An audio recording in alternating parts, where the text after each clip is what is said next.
Audio Jungle. Audio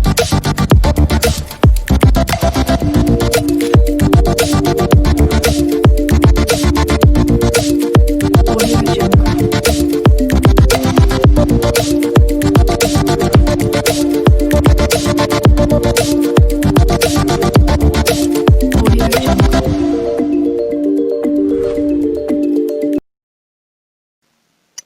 Hola chicos, vamos a continuar con el capítulo número 20 de nuestro libro Fisiología de Guyton, que nos habla acerca del gasto cardíaco, el retorno venoso y su regulación. ¿Qué es el gasto cardíaco? El gasto cardíaco es la cantidad de sangre que bombea el corazón hacia la aorta cada minuto. El retorno venoso es la cantidad del flujo sanguíneo que vuelve desde las venas hacia la aurícula derecha durante un minuto de igual manera. Es decir, el retorno venoso y el gasto cardíaco deben ser iguales entre sí. Esto se refiere a que si mi corazón en un minuto expulsa hacia la aorta 5 litros de sangre, estos mismos 5 litros de sangre deben regresar hacia mi aurícula derecha durante un minuto. La fórmula del gasto cardíaco es el volumen por latido por la frecuencia cardíaca. Si ponemos esto en valores numéricos, se refiere a 70 mililitros, que es el promedio de sangre que sale en cada latido, por 71 latidos por minuto, que nos daría igual a 5.040 mililitros por minuto. Es decir, un aproximado de 5 litros por minuto de gasto cardíaco. Valores normales del gasto cardíaco de reposo y durante la actividad.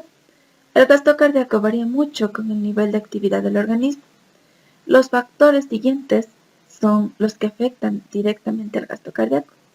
En primer lugar tenemos el nivel básico de metabolismo del organismo, después el ejercicio físico, la edad y el tamaño del organismo.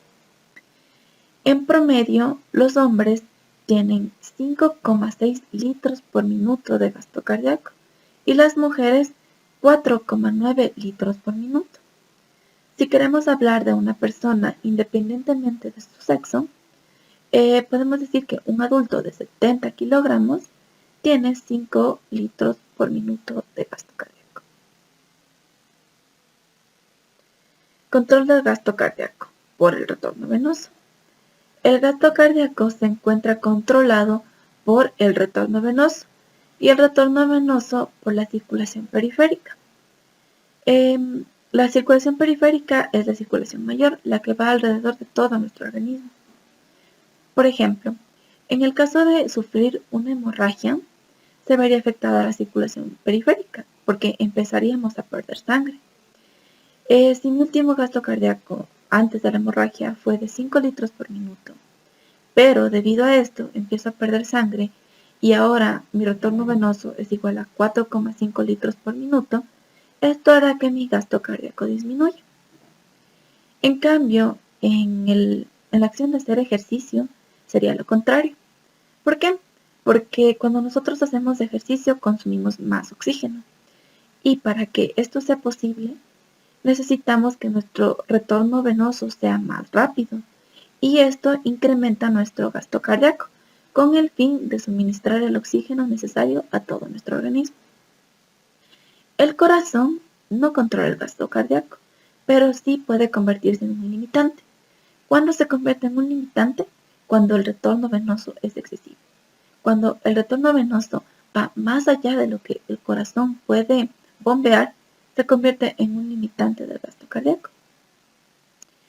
El gasto cardíaco no es controlado por el corazón debido a que éste tiene un mecanismo propio, que es el mecanismo de Frank-Starling.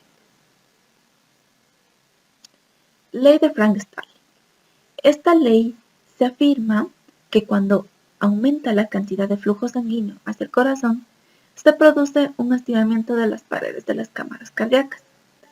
Como consecuencia del estiramiento del músculo cardíaco, se contrae con una fuerza mayor, por lo que el corazón bombeará más deprisa, lo que da lugar a una frecuencia cardíaca mayor. El estiramiento del nódulo sinusal de la pared de la aurícula derecha tiene un efecto directo sobre el ritmo del propio nódulo, aumentando la frecuencia cardíaca hasta en un 10 y un 15%. Podemos observar aquí dos corazones. El primero podemos decir que está en reposo debido a que bombea más lento y el segundo haciendo ejercicio. ¿Qué pasa con la ley de Frank-Starling? Esta nos dice que cuando la cantidad de flujo sanguíneo es mayor, estira las paredes cardíacas. Y este estiramiento de las paredes cardíacas hará que el músculo cardíaco se contraiga con mayor fuerza. Al contraerse con mayor fuerza, el corazón bombea más deprisa y esto aumenta la frecuencia cardíaca.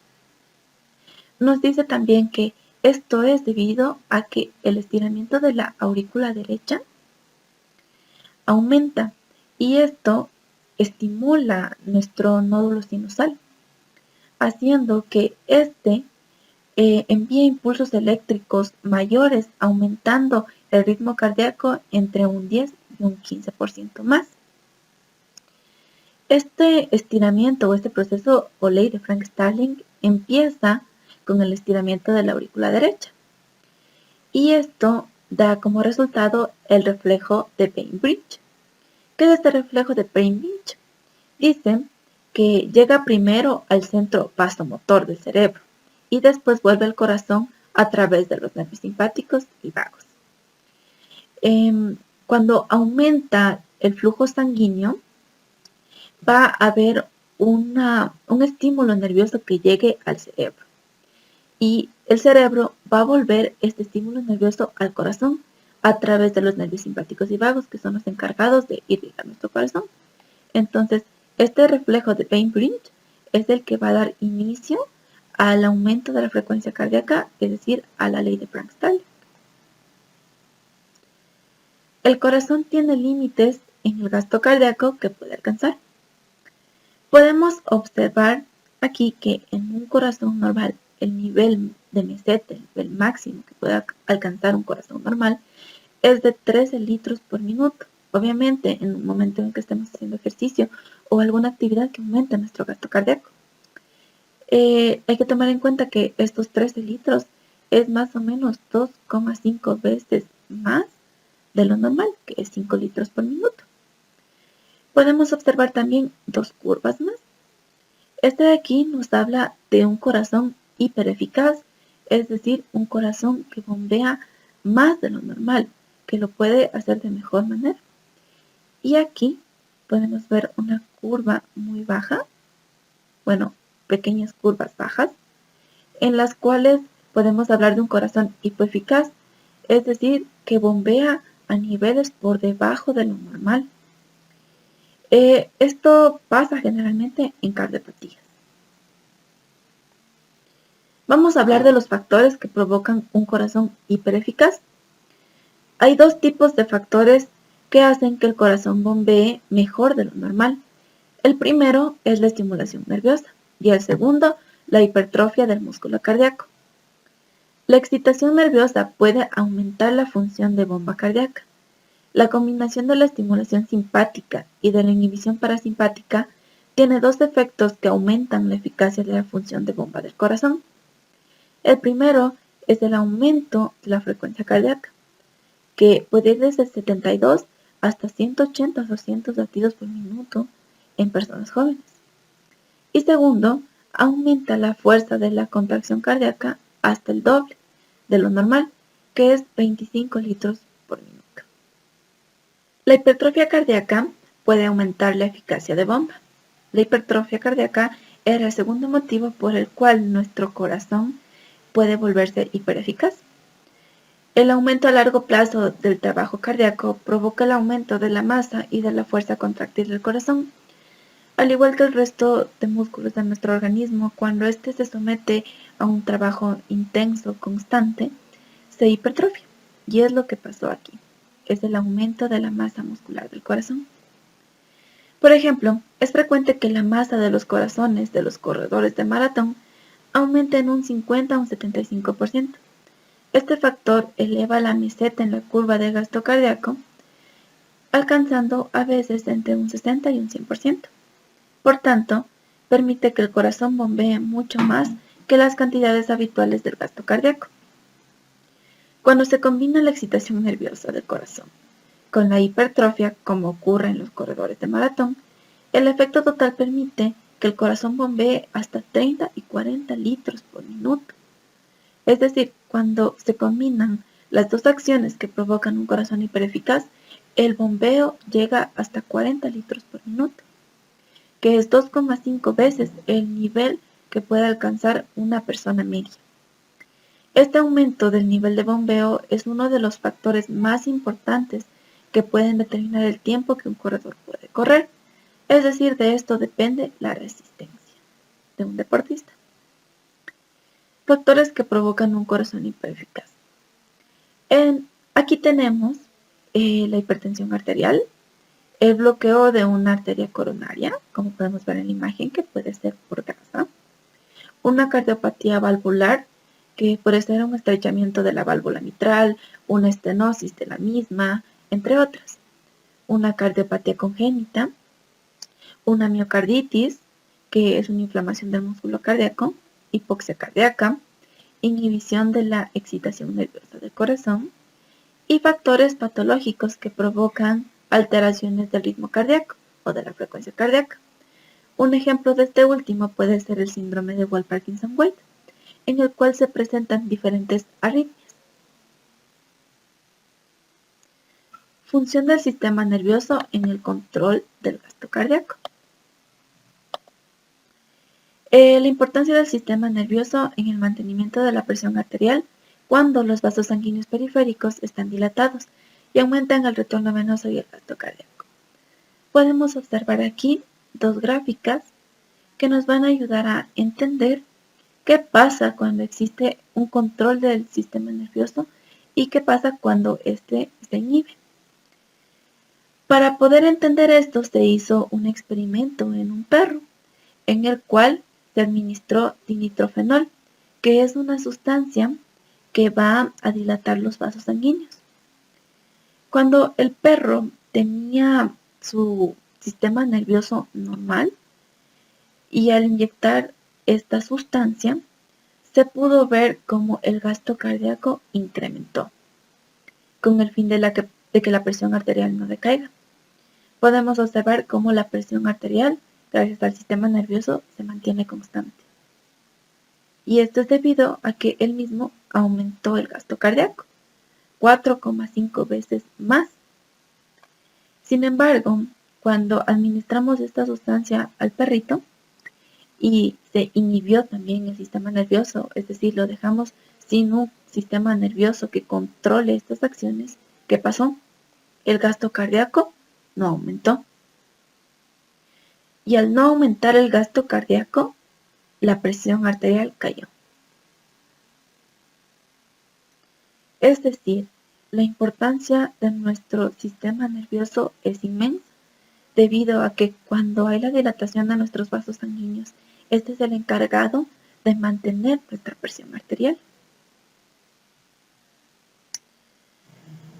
Un análisis más cuantitativo de la regulación del gasto cardíaco.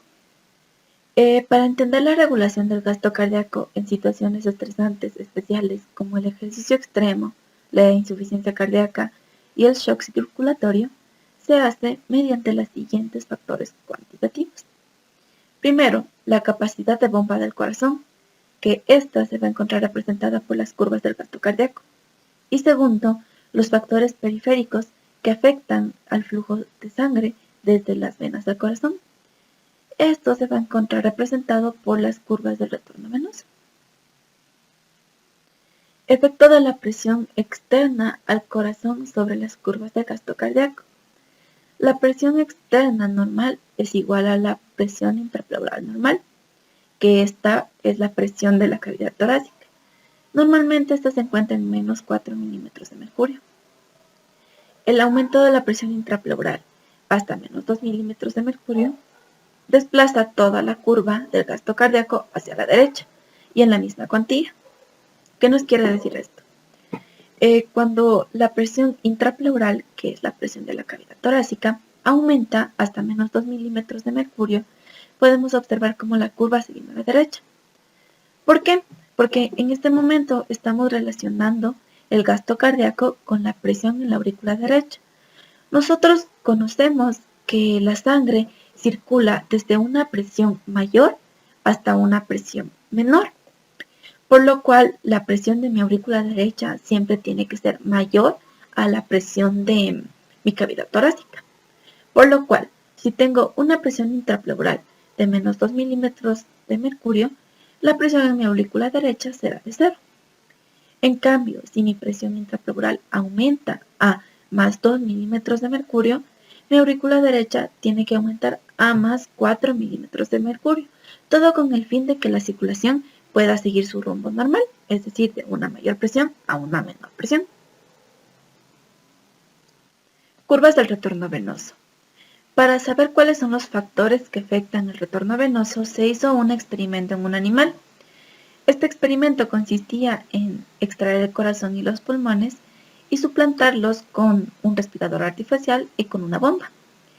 Pusieron el volumen de sangre, las resistencias vasculares y la presión venosa central en la aurícula derecha en condiciones humanas al animal, para poder así saber qué factores afectan el retorno venoso. Con esto se llegó a la conclusión de que los factores que podían alterar mi retorno venoso son 3. El primero, la presión en la aurícula derecha. El segundo, el grado de llenado de circulación sistémica. Y por último, la resistencia del flujo sanguíneo. Esta es una curva de retorno venoso normal. En la curva se muestra que el retorno venoso hacia el corazón disminuye si se aplica la fuerza retrógrada de la presión auricular en ascenso sobre las venas de la circulación sistémica cuando disminuye la función de bomba cardíaca y aumenta la presión en la aurícula derecha. Si se impide la acción de todos los reflejos circulatorios nerviosos, el retorno venoso disminuye a 0 cuando la presión en la aurícula derecha aumenta hasta 7 milímetros de mercurio. ¿Qué nos quiere decir esto? Una fuerza retrógrada es una fuerza que no va a permitir la circulación normal, es decir, que va a hacer que ésta disminuya o que sea menor el retorno venoso en mi aurícula derecha. ¿Por qué aumenta o por qué aparece esta fuerza retrógrada? Esto es debido a la presión en la aurícula derecha. Cuando tenemos una presión en la aurícula derecha normal, es decir, de 0 milímetros de mercurio, la circulación se mantiene normal. Sin embargo, cuando esta aumenta, mi retorno venoso va disminuyendo, como podemos observar en la gráfica. Pero cuando esta presión en la aurícula derecha llega hasta 7 milímetros de mercurio, que es el punto marcado aquí, se produce una éstasis venosa y el retorno venoso disminuye totalmente debido a la éstasis venosa, lo cual va a hacer que nuestro corazón pueda parar, pues sin retorno venoso no hay bombeo cardíaco. Al mismo tiempo que aumenta la presión en la aurícula derecha y se provoca la éstasis venosa, la función de bomba cardíaca también se acerca a 0, porque disminuye el retorno venoso. Es de lo que ya les hablé anteriormente. La presión arterial y venosa entra en equilibrio cuando cesa todo el flujo en la circulación sistémica, con presiones de 7 milímetros de mercurio, que por definición es la presión media de llenado sistémico. ¿Esto qué nos quiere decir? En condiciones normales, nuestra aurícula derecha se encontraría aquí en una presión de 0 y nuestra presión media de llenado sistémico tendría los 7 milímetros de mercurio. Nosotros sabemos que la circulación se da de una mayor presión a una menor presión. ¿Qué pasa cuando la aurícula derecha aumenta hasta 7 milímetros de mercurio? Al ser la presión de la aurícula derecha igual a la presión media de llenado sistémico, se produce la éstasis venosa, es decir, no hay circulación. Al no haber circulación, no hay retorno venoso, y al no haber retorno venoso, la función de bomba cardíaca disminuye, es decir, se puede convertir en 0 y parar el corazón. Meseta de la curva de retorno venoso con presiones auriculares negativas provocadas por el colapso de las grandes venas. Cuando la presión en la aurícula derecha cae por debajo de 0, el retorno venoso habrá alcanzado la meseta en el momento en el que la presión en la aurícula derecha haya caído hasta menos 2 milímetros de mercurio y se mantiene en la meseta aunque la presión en la aurícula derecha caiga a más de menos 20 o menos 50 milímetros de mercurio, incluso más. ¿De qué nos habla esto? Nos habla de que la presión normal es de 0, ya sabemos eso. Y cuando la presión llega a 2 milímetros de mercurio, más o menos por este punto, alcanza su meseta, es decir, su punto máximo. Es decir, desde menos 2 milímetros de mercurio, y mientras más negativa se vuelva la presión, ya no va a importar porque los cambios ya no van a ser significativos. Es decir, se va a mantener igual. Por eso ya no importa si disminuye a más de menos 20, menos 50 o incluso más. La meseta se mantiene ahí porque los cambios van a ser prácticamente los mismos. ¿Qué pasa? ¿Cuáles son estos cambios? La presión negativa de la aurícula derecha aspira y junta las paredes venosas cuando entran en el tórax, lo que impide que entre el flujo sanguíneo adicional de las venas periféricas. Para entender esto, utilizaré la analogía de una botella. Supongamos que la botella son nuestros vasos sanguíneos y que nuestra boca, que está de aquí, es nuestra aurícula derecha. Si nosotros tomamos agua con mucha fuerza porque tenemos mucha sed, ¿qué va a pasar? La botella se va a chupar, es decir, las paredes de mi botella se van a pegar. ¿Por qué? Porque yo estoy ejerciendo demasiada presión. Sin embargo, cuando ya se termine el agua y mi botella esté chupada, así yo ejerza más fuerza, no van a haber más cambios. Las paredes están pegadas y no va a haber más agua que yo pueda consumir. Lo mismo pasa en nuestras venas. ¿Qué pasa? Nuestra aurícula derecha ejerce tanta fuerza que pega las paredes de nuestros vasos sanguíneos, dando como consecuencia que para la circulación. Y es por lo cual no va a afectar que la presión en mi aurícula derecha se vuelva más negativa, pues desde menos 2 milímetros de mercurio se empiezan a pegar las paredes de los vasos sanguíneos, causando ese cambio de que se va a cerrar las paredes y va a impedir la circulación. ¿Qué nos quiere decir esto? Que si la presión de mi aurícula derecha aumenta tanto hasta 7 milímetros de mercurio, no va a ser posible la circulación debido a que la sangre va a sufrir una estasis venosa debido a la fuerza retrógrada. Pero si mi presión disminuye mucho, a más de menos 2 milímetros de mercurio, tampoco va a ser posible la circulación, debido a que las paredes de nuestros vasos sanguíneos se van a pegar. Presión media del llenado circulatorio, presión media del llenado sistémico y su efecto sobre el entorno venoso. Cuando la función de bomba cardíaca se interrumpe al chocar el corazón con electricidad, el flujo de sangre desde cualquier punto en la circulación cesa unos segundos después. Sin flujo sanguíneo, las presiones de cualquier punto de la circulación se hacen iguales y este nivel de presión equilibrado se conoce como presión media de llenado circulatorio.